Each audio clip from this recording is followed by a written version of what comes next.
Good morning. आज हम exercise 8.2 का दूसरे क्वेश्चन पे हैं। एक आकृति दी रखी है और जिसमें हमें 10p माइनस cot r का मान ज्ञात करना है।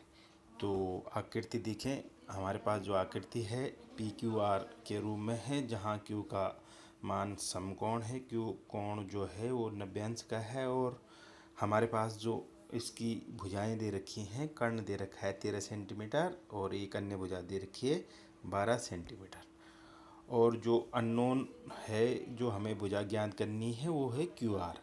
तो इसके लिए हमने समकोण त्रिभुज पी क्यू आर में कोण क्यू का मान 90 अंश है। तो पाइथागोरस प्रमेय के अनुसार हम जानते हैं कि यहाँ पर हमें कर्ण के अलावा, बड़ी भुजा के अलावा छोटी भुजा ज्ञात करनी है। तो इसके लिए हमने बताया आपको कि जो बड़ी भुजा का वर्ग होगा उसमें से जो अन्य दी गई छोटी भुजा है उसका वर्ग माइनस कर लेंगे। तो क्यू आर स्क्वायर बराबर 13 का वर्ग ऋण 12 का वर्ग। तो क्यू आर का मान आ जाएगा 5 सेंटीमीटर और इसको हमने यहाँ 5 सेंटीमीटर रख दिया।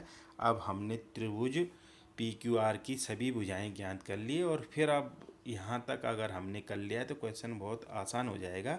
हम 10p और cot r का मान ज्ञात कर सकते हैं। तो चलो देखते हैं 10p और cot r का मान क्या होगा।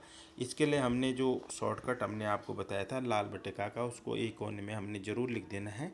तो ये हमने लिखा है। तो 10p का मतलब है कि इस त्रिभुज को p के सापेक्ष देखा जा रहा है। तो 10 का अर्थ हुआ लंब बटे आधार, ये वाला तीसरा वाला पोर्शन है। तो 10p अगर p से देखें तो इसका लंब हो जाएगा QR जो कि 5 सेंटीमीटर है और आधार है 12 सेंटीमीटर PQ। तो 10p का मान आ जाएगा 5/12। इसके बाद देखेंगे हम cot r। तो cot r को जब हम cot r का मान निकालेंगे तो अब हम कोण r के सापेक्ष त्रिभुज को देखेंगे और हम जानते हैं कि cot 10 का व्युत्क्रम है, विलोम है। तो ये हो जाएगा A/L। तो जब हम r के सापेक्ष त्रिभुज देखेंगे तो आधार हो जाएगा 5 सेंटीमीटर और लंब हो जाएगा 12 सेंटीमीटर। तो इन दोनों के मान प्राप्त कर लिए हमने। 10p का मान 5/12 और cot r का मान भी 5/12 और 5/12 में से 5/12 माइनस कर देंगे तो आंसर आ जाएगा 0।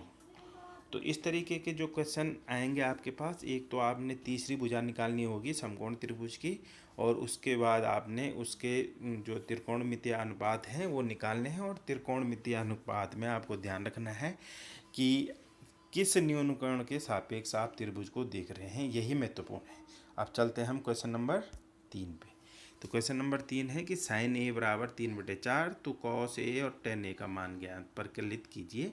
तो जब हम साइन ए के अनुसार एक चित्र बना लेंगे, एक समकोण त्रिभुज बना लेंगे, हम अन्य त्रिकोणमितीय अनुपात ज्ञात कर सकते हैं, चाहे कॉस है टेन ए है, सेक ए है, कोसेक ए हो, चाहे कॉट ए। सभी त्रिकोणमितीय अनुपात हम ज्ञात कर सकते हैं।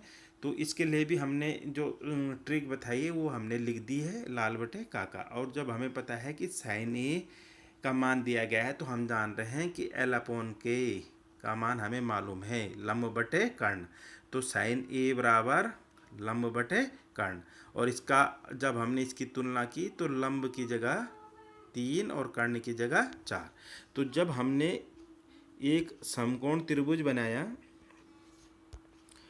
तो समकोण त्रिभुज जब हमने बनाया तो हमने जो हमें ज्ञात है साइन ए बराबर 3/4, इसकी सहायता से हमने लंब लिख दिया 3 मात्रक और कर्ण लिख दिया 4 मात्रक।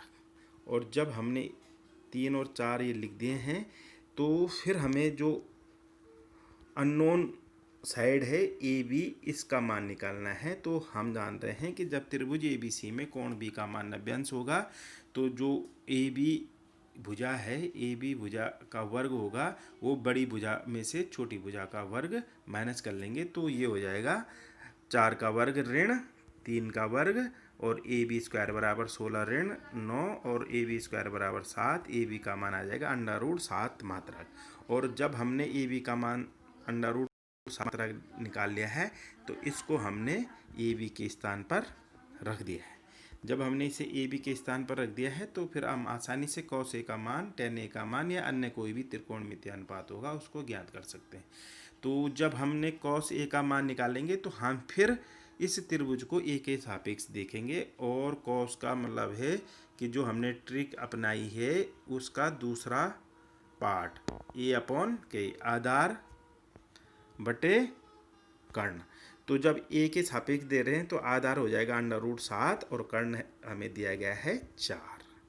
ठीक इसी प्रकार से जब हम tan A का मान निकालेंगे तो हम जानते हैं कि tan A का मान लंब बटे आधार के तरीके से निकाल पाएंगे। और फिर हम यहाँ देख रहे हैं कि tan A को भी हम A के सापेक्ष, ये त्रिकोणमितीय अनुपात A के सापेक्ष निकाला जाएगा, और लंब यहाँ पर BC 3 हो जाएगा और आधार है √7, तो tan A का मान आ जाएगा 3/√7। तो इस तरीके के जो भी क्वेश्चन है आप आसानी से कर सकते हैं। केवल आपने ये समझना है कि पहले हमें वो समकोण त्रिभुज की वो भुजा ज्ञात करनी है जो हमें दी नहीं गई है, और दूसरा जब हम त्रिकोणमितीय अनुपात निकालेंगे तो उसमें हमें ये ध्यान देना है कि ये किस न्यून कोण के सापेक्ष इसको देखना है। त्रिभुज को अगर हम सही न्यून कोण के सापेक्ष देखने लग जाएंगे तो हमें आसानी से हम अपने उत्तर तक पहुंच सकते हैं। अब चलते हैं हम क्वेश्चन नंबर 4 पर। तो क्वेश्चन नंबर 4 है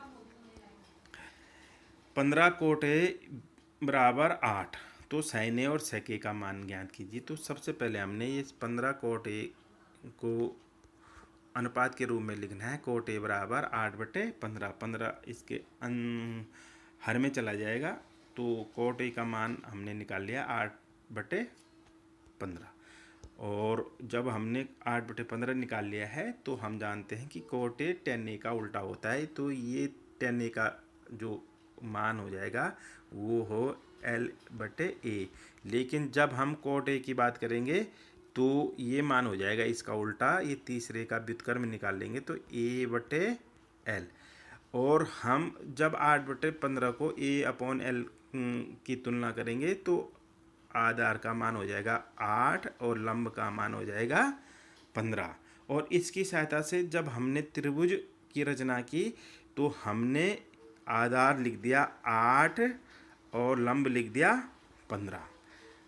यहाँ तक हमने अगर कर दिया है तो देखो, अगर हमने इसका मान 8 आधार का और लंब का मान 15 रख दिया है तो जो तीसरी भुजा है, पाइथागोरस प्रमेय के अनुसार हम जान रहे हैं कि जो तीसरी भुजा है वो बड़ी भुजा है, उसका वर्ग हम शेष दो भुजाओं के वर्गों के योग से निकालेंगे। तो AC का वर्ग बराबर 8 का वर्ग धन 215, 8 का वर्ग 64 धन 15 का वर्ग 215, और AC का वर्ग हो जाएगा दोनों को जोड़कर 289, और AC का मान इसका अंडर रूट निकालेंगे 289 का अंडर रूट आ जाएगा 17 मात्रक। AC का मान हमने निकाल लिया जो कि हमने इस त्रिभुज पर इसका मान रख दिया। अब हम त्रिभुज की तीनों भुजाएं ज्ञात हो गई हमें, 8 सेंटीमीटर, 15 सेंटीमीटर, 17 सेंटीमीटर। यह मात्रक समझ लीजिए। अब अगर यहाँ सेंटीमीटर मीटर कुछ नहीं दिया गया है, केवल आप मात्रक समझ लीजिए कि 8 मात्रक, 15 मात्रक और 17 मात्रक। अब इसकी सहायता से हमने साइन ए निकालना है, और साइन के साथ ए लगा हुआ है तो हम इस त्रिभुज को ए के सापेक्ष देखेंगे। तो ए के सापेक्ष साइन ए का मान हो जाएगा लंब बटे कर्ण, और लंब बटे कर्ण का यहाँ पर ए के सापेक्ष लंब हो जाएगा 15 और कर्ण हमने निकाल लिया है 17, तो 15/17। और इसी प्रकार से sec A का मान निकालेंगे तो हम जानते हैं कि sec A cos A का उल्टा हो जाएगा। cos A का मान है A/K आधार बटे कर्ण, तो sec A का मान हो जाएगा K/A, और K/A को जब निकालेंगे कोण A के सापेक्ष तो ये हो जाएगा 17 कर्ण बटे आधार 17/8, तो हमारे पास sec A का मान आ जाएगा 17/8। और इसी से संबंधित क्वेश्चन नंबर 5 है, वो आप अपने आप कोशिश करेंगे तो आपसे हो जाएगा। फिर मैं नए तरीके से आपके जो अगले जो क्वेश्चन है क्वेश्चन नंबर 6 से, इसका नया वीडियो आप तक भेजूँगा। Thank you.